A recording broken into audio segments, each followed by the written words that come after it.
Oh, thank you and welcome. Great to be here, everyone, and thank you, Christophe, for inviting me. It's truly a blessing to be here in Manchester. It's my first time, and I've had a real welcome, so thank you for your kindness. So I'm representing the Mindfulness Network for People of Color, the MNPC, and where I'm the program manager for their courses and events and workshops, in particular the annual retreat that's coming up very soon for people of color. But I'm also run my own business, KMT Rising,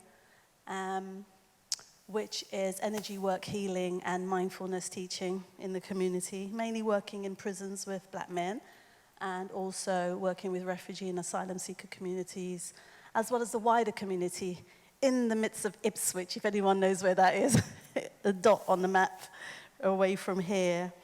But I'm going to talk a little bit about the charity, first of all, Mindfulness MNPC, and what it does and why it does what it does. And then I'll move into some personal experiences from a mindfulness practitioner living as an Ausarian, which is an ancient Kemetic way of life.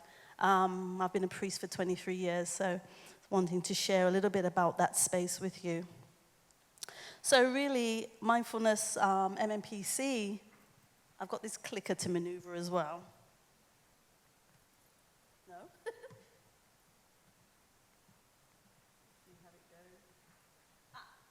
Okay, so a little bit about MNPC. It's a charity, and its mission really is to connect, empower, elevate people of color through contemplative practices in the service of our personal and collective healing and liberation. So it really is a space that's deemed safe. Now, that's interesting in itself because that suggests that other spaces don't feel safe for people of color. And in many ways, sometimes they don't, depending on who you speak to. But there was clearly seen as a need to create this oasis for people of color around mindful practice, to support each other, to heal from intergenerational or current trauma in terms of experiencing racism and oppression, and to kind of celebrate the rich diversity, whether you're of African origin, Caribbean, dual heritage, Chinese, Malaysian, Hindu, Indian. It's quite a diverse membership.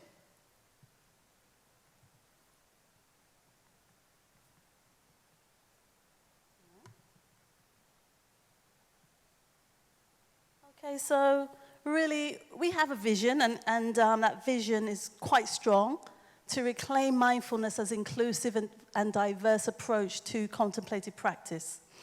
Many times, people of color don't often feel welcome or part or an integral part of mindfulness spaces, even though mindfulness practice is in our very traditions from 6,000 BC, 10,000 BC.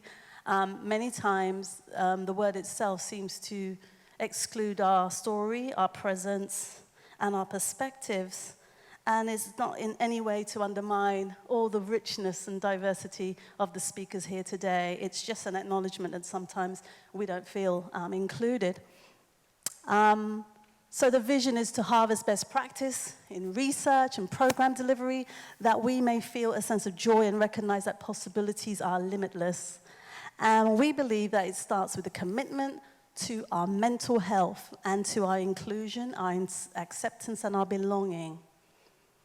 As spiritual beings ready to make valuable contributions, we can recognize that we are of worth, and we are worth the investment of resources. We can move past our opinions that we have to change who we are. We don't have to change who we are in order to fit in and to be successful, and to move past the self-blame and the criticism, and to love and to connect with ourselves and each other again. So really it's also to recognize that within people of color's experience, there's self-negation, sometimes there's self-loathing, there's self-hate, there's disunity, there's colorism, which sets sometimes us apart in terms of how light we are, how dark we are, our accents and so on. So there's separatism even within those spaces that we have to heal from, but we have to do it in a safe space, because a lot of that comes and stems from internalized racism, internalized oppression. So some of you may be asking, well, why is there such a need for a space for people of color? But oftentimes, when intergenerational or current trauma is expressed by Black people, we must first gain resilience in a place that we deem safer to talk and share without the defensiveness and the fight-flight triggers that come up when we want to talk about our stuff. Sometimes it might bring up a feeling of guilt or shame or, oh, that was a long time ago, what's that got to do with now? Which actually sometimes stops people of color wanting to talk openly and honestly about their experience. So we needed a space to self-soothe and then to be able to thrive and flourish in a world which often doesn't show kindness and often doesn't show compassion, which is all about what mindfulness is about. So today I'm here to share some practice with you, and it's really speaking of how can we create more space for social cohesion and change. So first, let's go for a little bit of mindful practice ourselves. So I'd like you just to think about why you're here, why you came to this session rather than the one upstairs. And take a breath in and just settle within your body. Just start becoming more observant of some of the thoughts going on in the mind. Maybe there might be a little bit of apprehension, might be curiosity. But start to imagine what that place looks like, a world free of racial division, ethnic separations.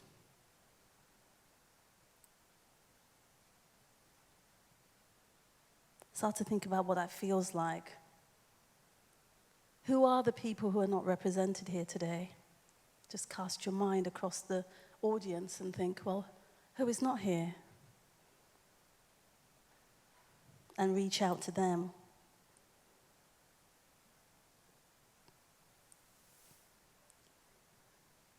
Go a little bit deeper with that breath in to the count of 3 and that long extended breath out.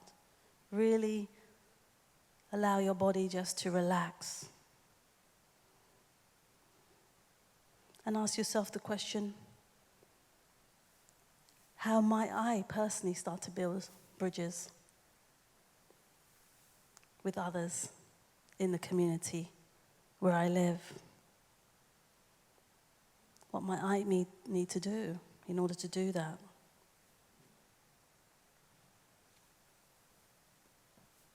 What is my offering?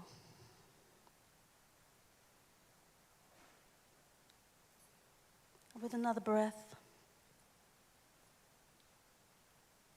reaching out beyond your local community into the world. Just spanning your mind's eye over that rich, diverse culture that we are part of, that we are an integrated, interconnected chain with. And extend a hand to diverse groups out in the world.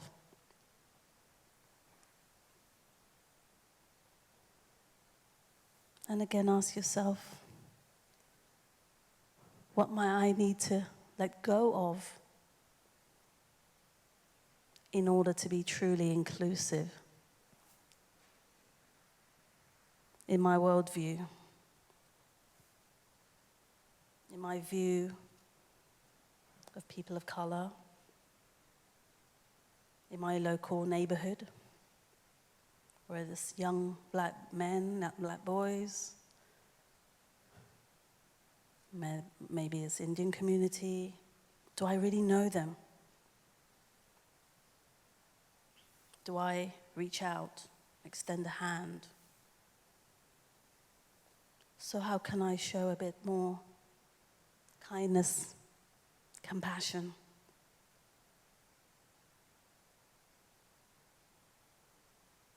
And take a nice breath in. And another breath out.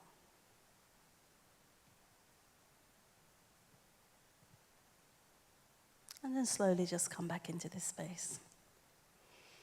So how was that? You're feeling a little bit lighter, I hope? Yeah? Good. These conversations are not always easy. But let's share a little bit about what we do. So at the moment, we're running Honoring Grief events, which allow anyone who's experienced grief or losses to come together and share and learn about the stages of grief and work through a process together in healing. And then there's a longer course which builds on that they can be part of. We also have the annual empowerment retreats. There's one coming up. And then in 2024 and 25, we have a retreat, a live retreat in London, which everybody's welcome to. And our patron guest, Rhonda McGee, is going to be there. So yes, we do work solely with people of color, and we also work in a more inclusive, open way as well. So reach out on the network and get in touch, be on the mailing list. So I'm going to talk a little bit about my practice. You know, as an Ausarian priestess, what do I bring to MNPC and to the world? And the 22 years of my journey as a mindfulness practitioner. I'm also a community activist, and I'm a grandma of 4. And I came across mindfulness when my daughter was actually experiencing lupus. You know, lupus is a really debilitating illness, which seems to affect a lot more black people in the world. But the doctors didn't know what was going on for her, but I went into a mindfulness state, just breathed and breathed and breathed, and got the insight. And I thought, wow, where was that coming from? How did I get this insight that it was lupus?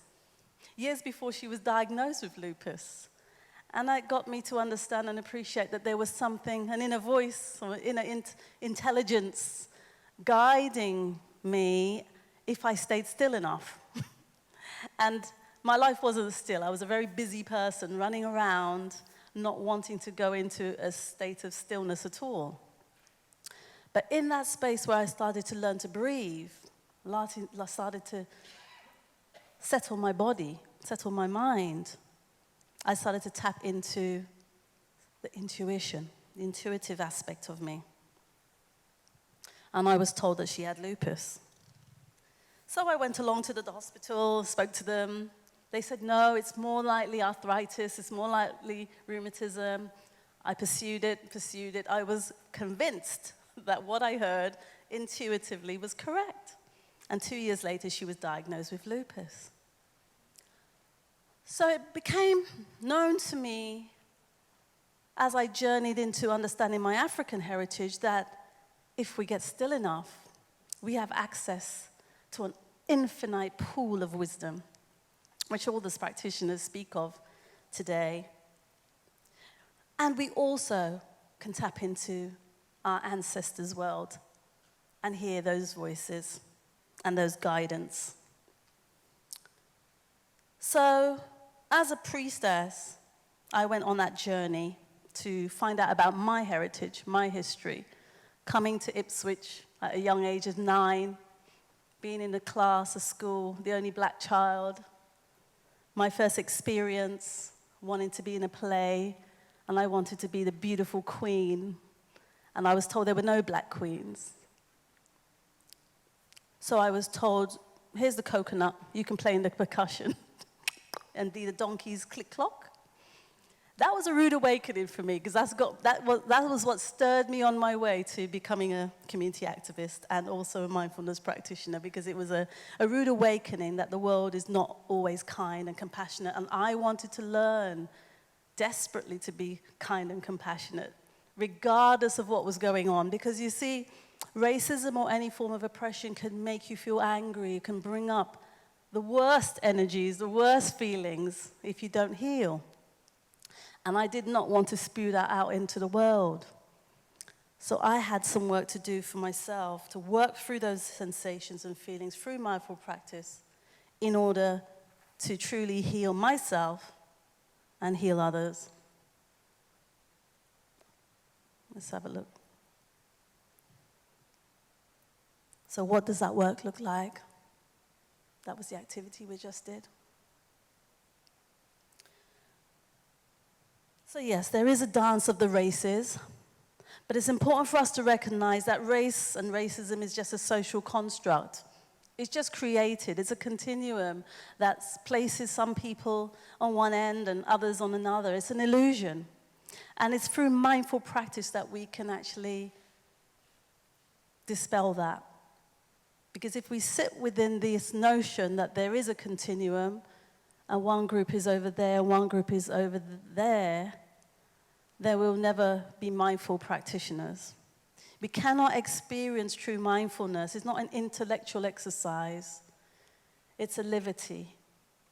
And as we do the work and we get in touch with ourselves and the sensations that come up, even when we're talking about these issues now, if we sit with it and we breathe through it, we'll find that we can transcend all of those negative emotions into a place of kindness and compassion and beyond. And I say love is that higher beyond. When someone said, what should we call it? Love. That's what we should call it.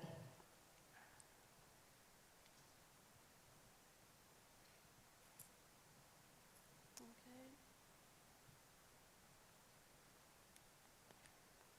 So it's just taking a while to...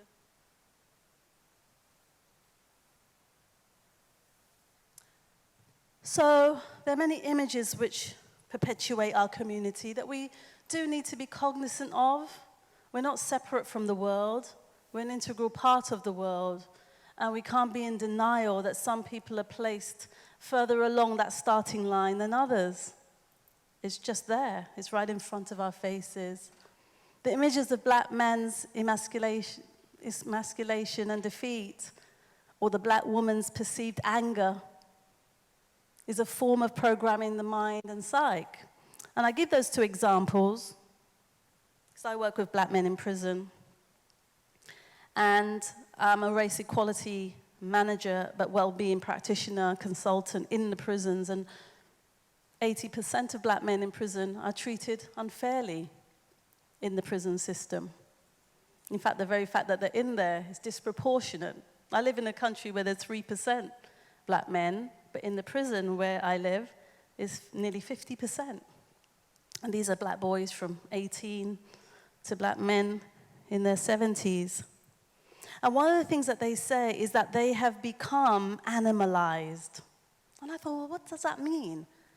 They say, well, when we come together, when we come in a group to soothe each other, to talk and laugh and play dominoes, the officers see that as a threat. And so immediately they bring other officers and we are restrained. And we put back in our cells, but yet we see other prisoners laughing and having rapport. And they say, we want to be part of that rapport, but we're not. The default is to restrain. So we're seen as animals or a threat. So I work with them in mindfulness practice to breathe through that trauma that sits in the body deeply, in the tissues of the body, which then reacts, makes them very defensive, makes very agitated, looking around the shoulder, suppressed anger.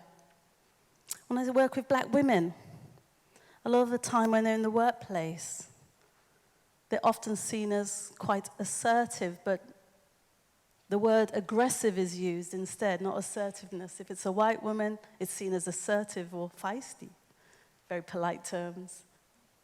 But when it's a black woman, oftentimes a different language is used with the same behavioral trait. It's seen as aggressive. And I was one of those women, because I had my hand on my hip a lot at work. And the senior manager called that aggressive. And I said, well, my grandmother, my mother, my auntie, they must all be aggressive people because that's how we stand. It's a comfort.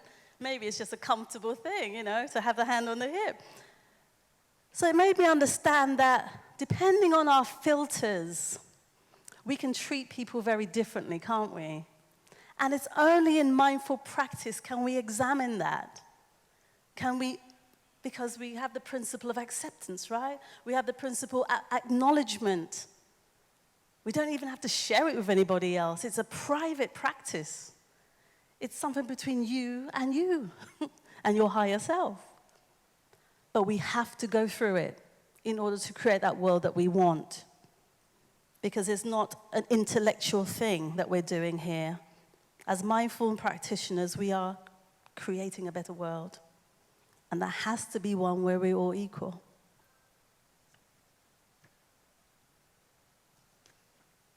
And so,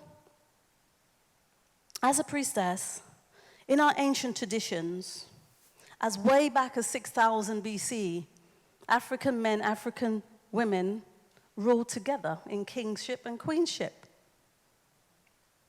So the notion that one was less than the other is an illusion. That came later. There was duality. And I see race equality in this way as well. There is a duality that we have to comprehend in mindful spaces. Yeah? Where we interact together, we appreciate the essence of each other. There's more that brings us together than separates us. But if we do not examine that as to why there are these factions, why the media perpetuates certain messages to create these separations, if we don't really examine it, we'll be colluding with racism, whether we know it or not.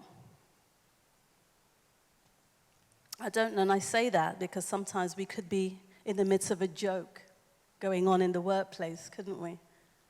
Someone makes a comment.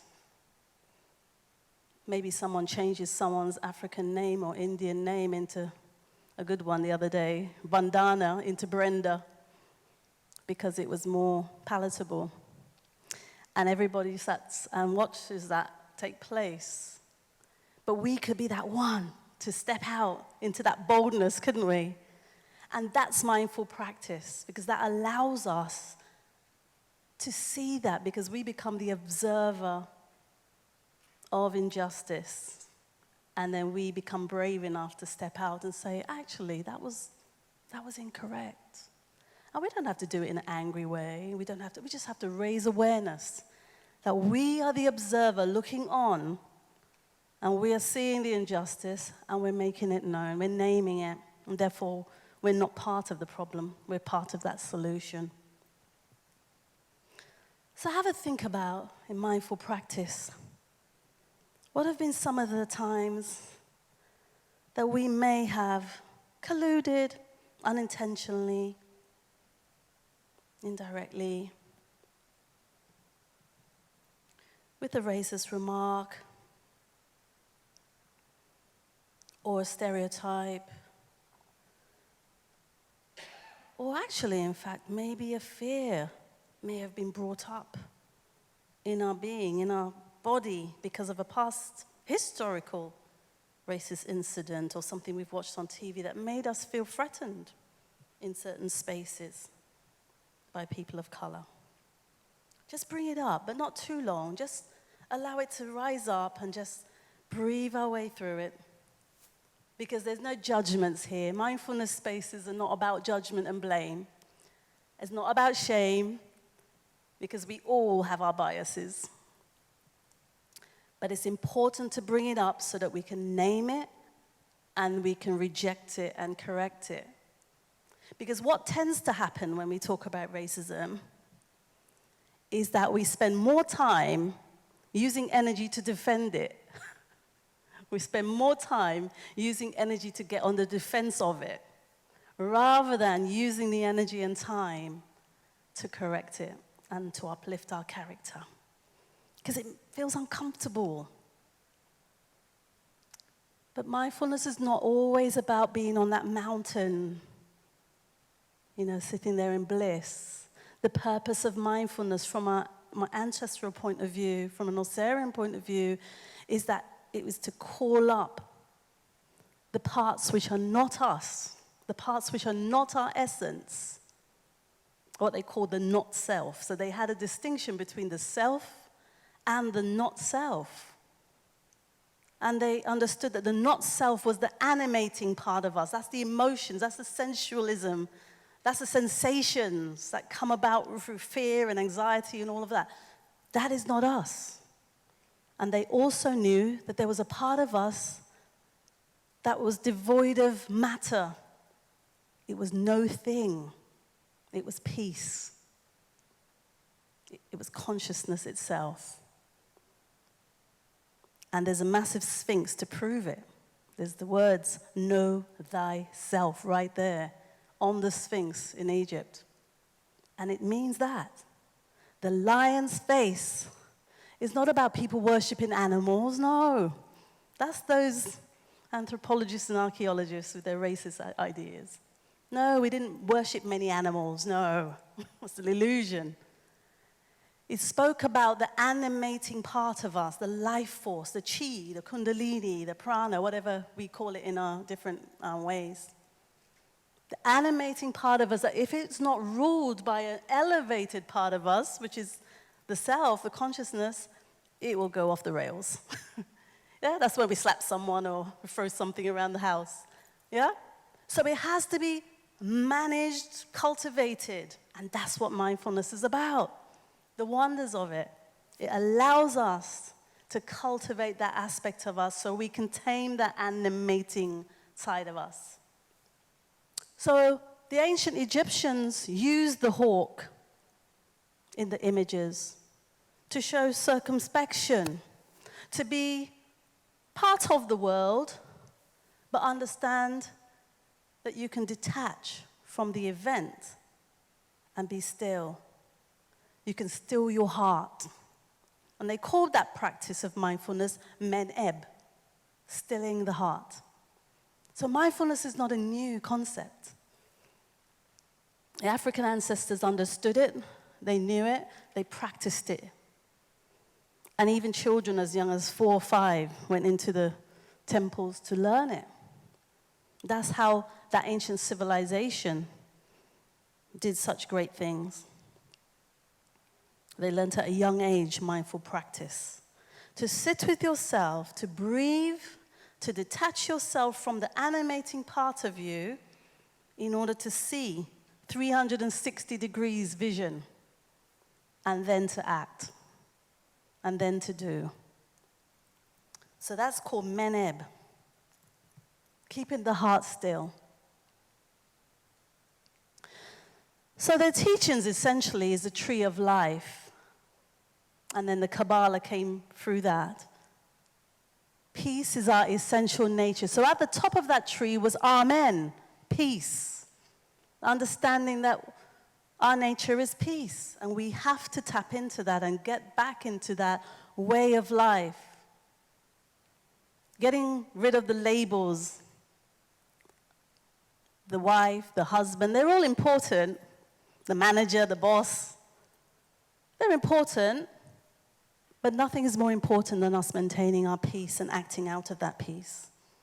And that is what mindfulness does.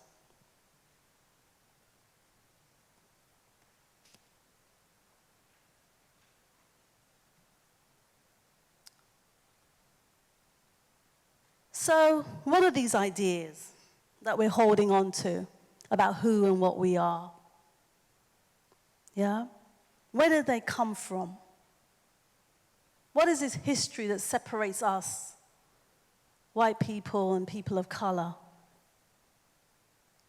Why are white people today being blamed for things that their ancestors did so long ago? Is that fair? Is that right? No. It feels good. But actually, we have to look at the humanness of each and every one. We have to look at if someone is lacking information and education about that history, it's about educating without anger. And if someone is genuinely on that journey towards healing and becoming more inclusive, they have to be given the space and time to do so with care. And that allows us to create a bridge where we can come together. But we first have to have spaces where we can talk about these issues safely. And that's okay. And I encourage white people to do the same. Because sometimes white people don't think that they have to talk about whiteness as a centrality. It just is. And that might create a false sense of entitlement. So we don't need a black presence to talk about racism, because I'm in the midst of Suffolk, so there's not many black people to have that narrative. But it's absolutely pertinent that the white communities start talking about racism and what we have learned and unlearned and what kind of world do we want to create for our children and the next generations. And that might need giving up something to make it a fairer world, because you see, if there's a starting line and some people are on the line and some people are actually further front of the line, but some people are right back, and then they say, go! Who's going to win? So that might mean some equity, whether it's in the workplace, whether you're a decision maker, you might have to put some resources here, you might have to put some resources here to make sure it's equitable. So we can't go with the illusion that I treat everyone the same. No. We have to understand that there is bias. So mindfulness allows us to reprogram and rewire the mind. You know, these principles of loving kindness, compassion must be the premise. So from an Ausarian perspective, we use mindfulness, and this is the teachings from Auraum Benneurt, who's a sage, and he writes phenomenal books, the Disunity, Volume 1, Volume 2, Volume 3, right up to 8, Ma'at 11 Laws, Healing the Powers of the Spirit. You know, if you want information, I'm happy to share that with you later.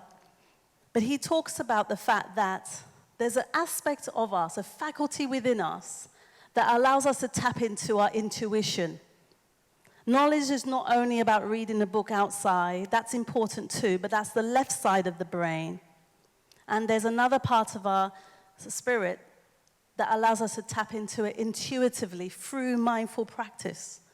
I don't know if you sometimes sit in mindful practice and you get this out of the blue, ding, yeah? Might be working on a project, right? And then it just comes to you, exactly how that project should manifest. That's it. And that's why people go for walks, mindful walking, to get those blue sky moments. That's you tapping into that divine aspect of your faculty, that all-knowing aspect of you. It also speaks about the world being made up of complementaries, so that's where you see the yin and yang sign. I know it symbolizes black and white, these polarities, but I see it more as it's a whole. You need the both. You need the duality. You need the receptive, you need the active. So mindfulness sits within the inactive, the passive side. And then, once we get the guidance, we get externalized. We do. So we have to do something after mindfulness practice. Not in it, but afterwards we should have the insight. After the contemplation, we should get some nuggets of reflection or insight about either something we need to change or something that's not sitting well within our being that we need to let go of, because that's a principle, letting go. You know, don't have to hold everything. And then sometimes we have to act. Sometimes we have to do. Or just sit quietly is an action as well, by the way. When someone wants to call you a name and you don't have to retaliate, you just smile. That's what I do. About a month ago, someone threw a banana skin outside the car window. And I was just about to go into one. And I said, remember who I am. And I just smiled and moved on. I did not allow that to harm me. Because you could sit there, get so riled up and triggered that you lose your IQ, you lose your health, you start fretting about walking down the street. No. You know, we know that. We need all that. But there's also holism. How do you bring groups of people who appear so different together as one whole? How do we operate within our workplace as one whole? And ask yourself, is everyone included? Does everyone have a voice in that workplace? Who's always the one being offered the promotions? You know? Or who's not there at all, represented? That's what mindful practice allows us to do.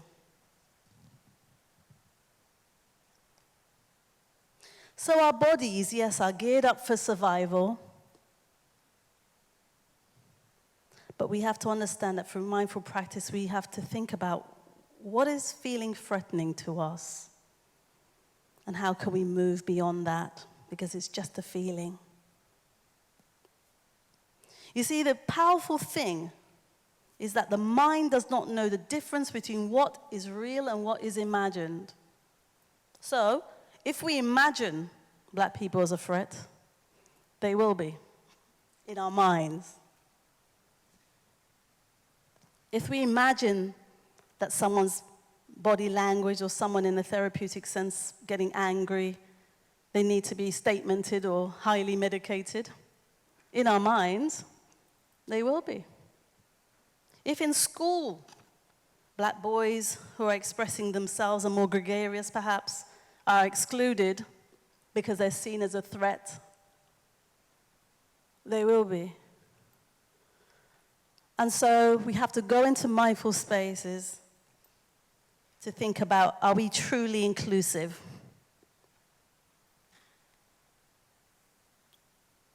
So one of the laws is, I am one with all. There is no me without you, and no you without me. And this law of Ausarian, there's a truism that spans back 6,000 BC. I am made in the likeness of a peace that nothing can disturb. Nothing and no one is against me. Therefore, I am one with all. Every event that comes into my life for me to transcend these negative conditionings to reclaim my peace. And when I learned that, I thought that was amazing, because that allows me to know that my ancestors understood that they were highly evolved, elevated beings, and their oneness was with all. But they had to cultivate it through mindful practice. So we need the contrast to create beautiful canvases. We need the diversity. We need the beautiful diversity in this room to make up this beautiful canvas. And we can move to presence and compassion and social cohesion through mindfulness. We need to start using history as a personal tool to understanding, not simply to enjoy aspects of history as passive bystanders. We were and are all involved, so silence is an oppressive act in collusion. We need to own it. We need to accept that racism is there. We need to challenge and question it, and we need to start to heal through it together or in our spaces. Sometimes we look outside for salvation, but we are that salvation. So we have to heal from the thoughts which create separation. Kemet was the breadbasket for the world, and the teachings were shared selflessly. And yet now we plead to be included in mindful spaces, which has its origins in ancient traditions of people of color. So in essence, there's value in our duality and in our unique differences. And thank you for listening, and just an opportunity here to share. Share what came up for you in the mindful space, the mindful activity that we did, or just any questions that you might have about the work ahead. Thank you for listening.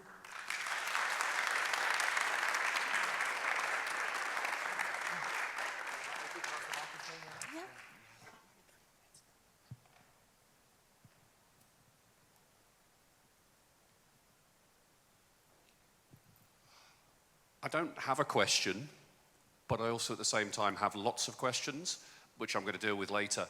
I was at a conference at the weekend, which was a speaking conference, and one of the things which was very obvious was just how it lacks diversity. I've been having conversations around this stuff all week with people, and it's an extra layer. So I just want to say thank you for that, because it's got me thinking about what is it I need to do in the future for this as well. So I just want to say thank you. That was awesome. Much. Thank you. Thank you.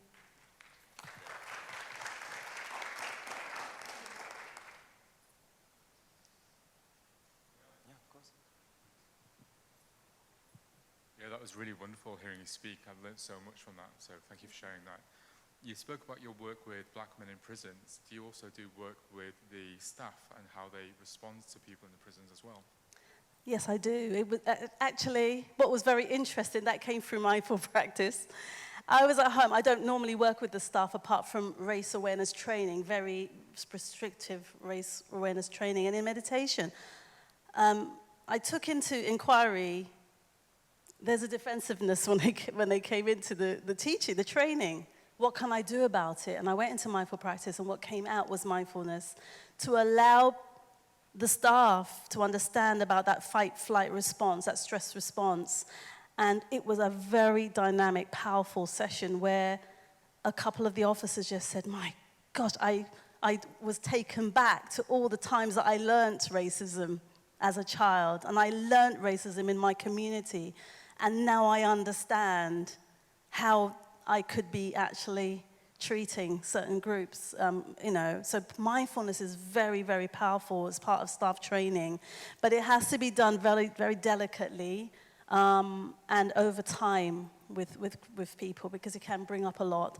But the thing is also not to go into any blame or anything like that. It was all part of their development. And phenomenally, some of them actually started to challenge their practice, which is great. Yeah, so thank you for asking that. Yeah.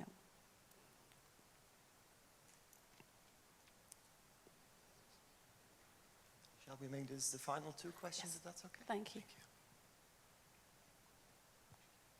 Thank you so much for that. And I'm Emily Slater from the Mindfulness in Schools project, and I wrestle quite a lot with looking around and thinking who is not represented here. And I guess my question is, as you described it, if we're not starting at the same starting point, how do we as a movement, a mindfulness movement, be honest with ourselves and look at the representation and ensure that we are getting resources or supporting people on training or whatever it is? Your thoughts on that would be really appreciated. Thank you. Well, I've just been part of a very powerful piece of work at Salford. I think it's here. Is it here, Manchester? I don't even know where I am. Sorry, my geography is terrible. Just down the road. With Mind. And they have put in some money to develop people of color in terms of qualified mindful practitioners. And one of the things that they did was they got experienced black mindfulness practitioners to work together, shape the program with them, help to promote it out in the community. And I think they've now got 10 more new qualified practitioners.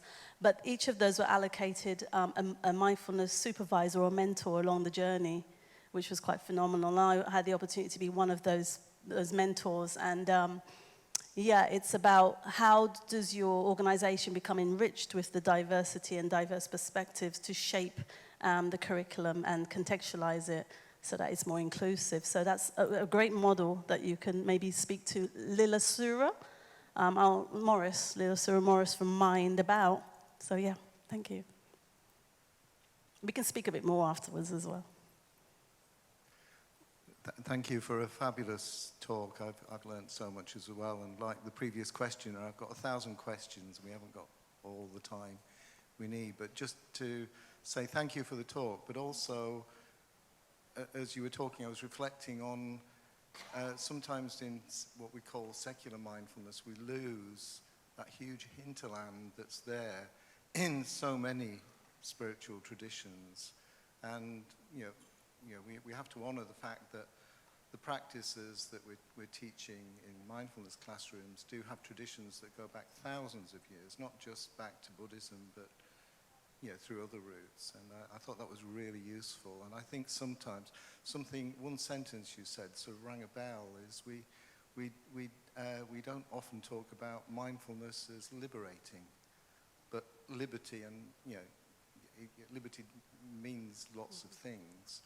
There's a question earlier about should we replace mindfulness with a different word, but liberation is probably a little bit too far to go. Yeah. But just to say thank you for some of the insights that you've brought, and I'd love to hear more.